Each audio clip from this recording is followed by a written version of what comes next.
You can use either the small or the large brush for your session. I like to use a combination of the two, using the larger brush for the neck and the head and the smaller brush for the face.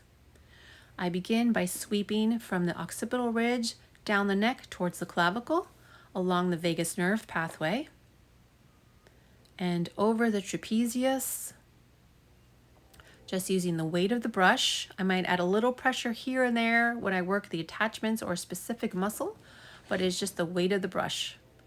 Using some frictioning techniques along the occipital ridge to soften the restrictions that might be hiding out in the muscle attachments.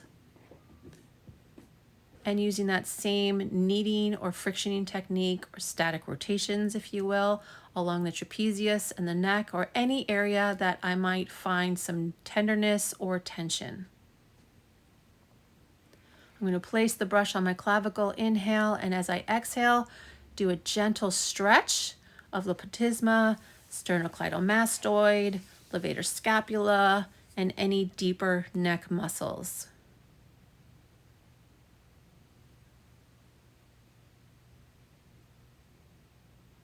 Don't forget to breathe throughout your entire session.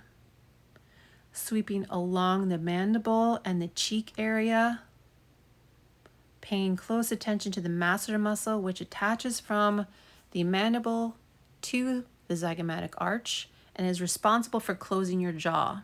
So this little muscle is very powerful, and if you grind your teeth or clench your jaw, you might find some tenderness in this area.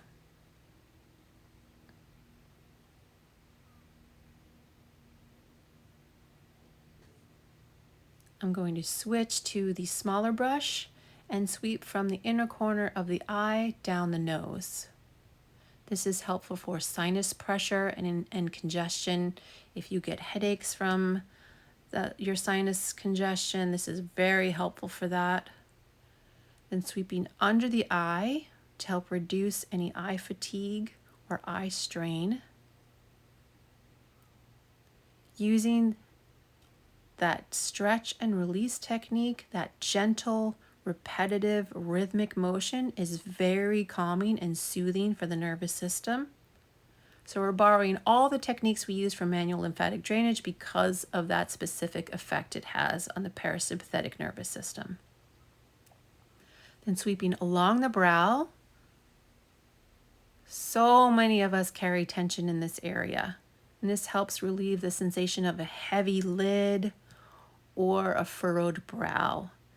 Thinking about just releasing restrictions in the procerus and the corrugator muscles right between the brows. I'm going to use a little bit of a frictioning technique and sweeping up the frontalis into the epicranial aponeurosis, otherwise known as your scalp.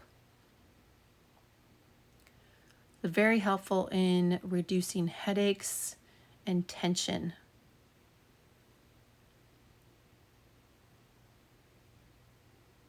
We hold so much in our scalp that we don't realize, and there are so many sensory nerve endings in that area.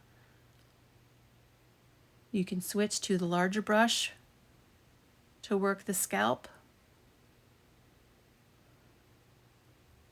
friction along the top of the head and along the temporalis muscle.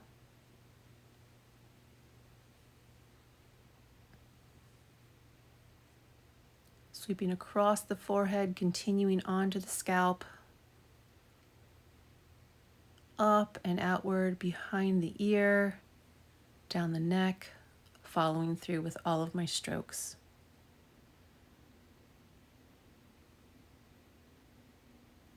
Finishing up with some gentle sweeps, coming down the ear and on top of the ear. There's so many sensory nerve endings along this area too. Ear massage can be very, very relaxing. You can also access your vagus nerve inside the ear. Some final sweeps around the ear and down the neck.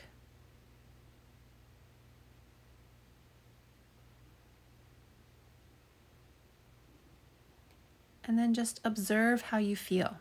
Do you feel softer? Do you feel quieter? Remember to breathe, and then you'll be moving on.